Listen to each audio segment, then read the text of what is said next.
በስመ አብ ወወልድ ወመንፈስ ቅዱስ አሐዱ አምላክ አሜን።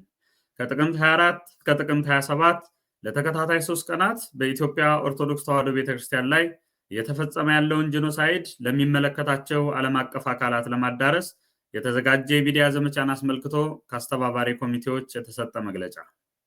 በሀገራችን በኢትዮጵያ ባለፉት 7 ዓመታት በሶማሊያ፣ በትግራይ፣ በአማራ፣ በደቡብ፣ በኦሮሚያ በተለይም በዝቋላ፣ በበደኖ፣ በአርባጉጉ፣ በአሩሲ፣ በጅግጅጋ ወዘተ ኦርቶዶክሳውያን ተከታዮችን ኦርቶዶክስ በመሆናቸው ብቻ አሰቃቂ በሆነ መልኩ በሜንጫ፣ በገጀራ፣ በድንጋይና በጦር መሳሪያ ተገድለዋል። አስከሬናቸውም በየሜዳው ተጎትቷል። በዱር አውሬዎች እንዲበላም ተደርጓል። ለዘመናት ያፈሩት ሀብትና ንብረትም ወድሟል። ለማሳያ ያክል በዚህ 2 ዓመታት ውስጥ በኦሮሚያ ክልል በአርሲ ሀገረ ስብከት በጉናና መርቲ ወረዳዎች ድንበር በሸርካ ወረዳ፣ በሄላ፣ በሆንቆሎ ዋቤ ወረዳ ብቻ ከ145 በላይ ቦታቸው የተመዘገበ ኦርቶዶክሳውያን በእምነት ማንነታቸው ተገድለዋል። ከ16 በላይ አብያተ ክርስቲያናት በጥቃት ስጋት ብቻ ተዘግተዋል። ለቁጥር የሚታክቱ ደግሞ ታግተው ነፍሳቸው በገንዘብ ኃይል አትርፈዋል። ይህ የ2 ዓመት ብቻ ኩነት ነው። የአርሲ ኦርቶዶክሳውያን በመከራና ጥቃት ውስጥ መኖር ከጀመሩ ከ7 ዓመት በላይ መሆኑን ስናስብ ደግሞ ሰቀቀኑን ለማሰብ ያስፈራል። ጉዳዩ በቀጥታ የሚመለከታቸው የመንግስት አካላትና ጠቅላይ ቤተ ክህነት ይህንን ኢሰብአዊ ድርጊት በጽኑ እንዲያወግዙና የክርስቲያኖችን በሕይወት የመኖርና የእምነት ነፃነት መብትን እንዲያስከብሩ እንዲሁም ወንጀለኞችን ለሕግ በማቅረብ የሕግ የበላይነትን እንዲያረጋግጡ ኦርቶዶክሳውያን ሁሉ ጥሪ ያቀረቡ ቢሆንም መንግስትም ሆነ ቤተ ክህነቱ ጉዳዩን ባላየና ባልሰማ በማለፍ ይልቁንም ቤተ ክህነቱ የሞቱ ኦርቶዶክሳውያንን ዜና እንኳን እንዳይሰራጭ ሲሯሯጡ ስናይ ሐዘናችንን ጥልቅ እንዲሆን አድርጎታል።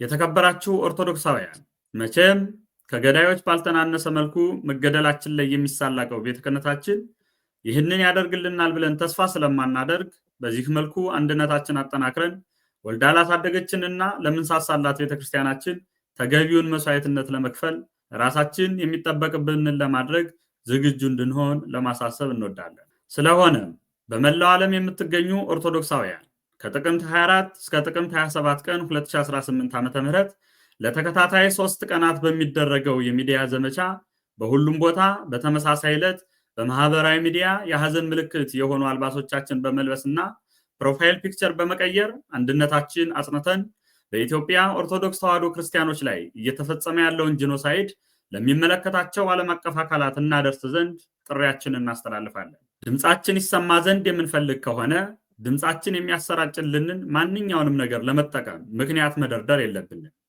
ይህ ዘመቻ በሚደረግበት ጊዜ አንዳንድ ሰዎች መፍትሄ ያለው ከእግዚአብሔር እንጂ ከሰው አይደለም፣ ቀኝህን ሲመታህ ግራህን ስጥ፣ ክርስቲያን እየሞተ ይበዛል፣ በተጨማሪ ምዕራባውያን ኦርቶዶክስ ጠሎች ስለሆኑ የምንጠፋበትን ሴራ ይሸርባሉ እንጂ የመፍትሄ ተስፋ የሚሆኑ አይደሉም ወዘተ በማለት የምትናገሩ ሰዎች መጸለይ፣ ፈጣሪን ተስፋ ማድረግ ከሚደረገው የማህበራዊ ዘመቻ ጋር አብሮ የሚሄድ እንጂ የሚቃረኑ አለመሆኑን በመረዳት ምክንያቶቻችን ሁሉ ወደ ጎን አድርገን ከዘመቻው ጎን እንድንሆን ጥሪያችንን እናስተላልፋለን። በኢትዮጵያ ኦርቶዶክስ ተዋሕዶ ቤተክርስቲያን አማኞች ላይ የተፈጸመውን ግድያ በማውገዝና መግለጫ በማውጣት ከጎናችን ለነበራችሁ በኢትዮጵያ ውስጥ ለምትገኙ የተለያዩ ሃይማኖት ተቋማት የጎረቤት ቤት ሲቃጠል ዝም ብለህ ካየህ አንተን ከመቃጠል አያድንህም እንዲሉ አባቶቻችን የኢትዮጵያ ኦርቶዶክስ ተዋሕዶ ቤተክርስቲያን ይህንን ያህል ግፍና መከራ ሲደርስባት ዝም ብሎ መመልከት አይገባምና ሀገር ወዳድ የእስልምና፣ የፕሮቴስታንት፣ የካቶሊክ እንዲሁም የሌሎች እምነት ተከታዮች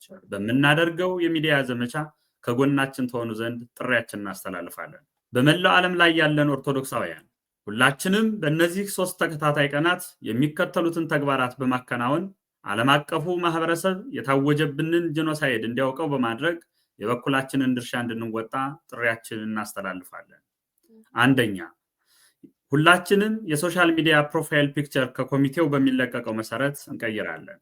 ሁለተኛ፣ የተለያዩ ማህበራዊ ሚዲያ ላይ ያለን ኦርቶዶክሳውያን ሁሉ በእነዚህ ቀናት ውስጥ ከሐዘናችን ጋር የማይገናኙ የተለያዩ ቪዲዮዎችን ከመስራት በመቆጠብ ሐዘናችንን ብቻ የሚገልጹ ጽሑፍና ቪዲዮ ፖስት በማድረግ እንገልጻለን። ሶስተኛ፣ ከሰኞ እስከ ረቡዕ በኢትዮጵያ ሰዓት አቆጣጠር ከምሽቱ 1 ሰዓት እስከ 4 ሰዓት ድረስ ትዊተር ላይ ብቻ የተዘጋጁ ሃሽታግና የዓለም አቀፍ ተቋማትንና መሪዎችን አካውንት ታግና ሜንሽን በማድረግ ዘመቻ እናካሂዳለን።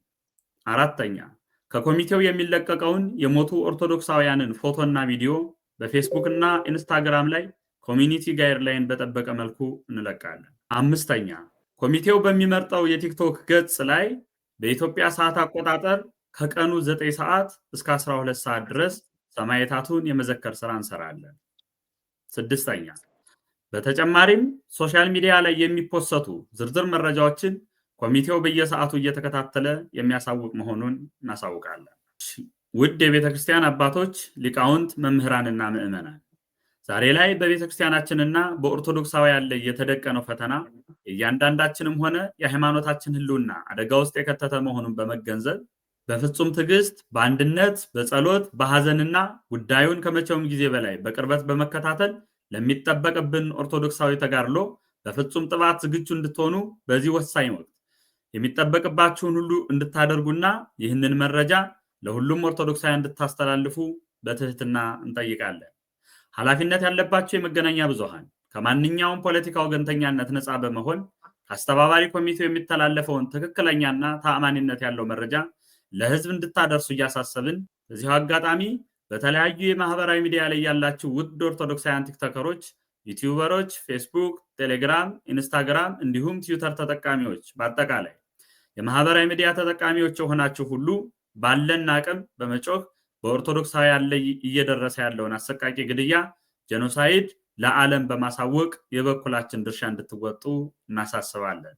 የቤተክርስቲያን አምላክ ሃይማኖታችንንና ቤተክርስቲያናችንን ይጠብቅልን። ሰሜን አሜሪካ ጥቅምት 23 ቀን 2018 ዓ.ም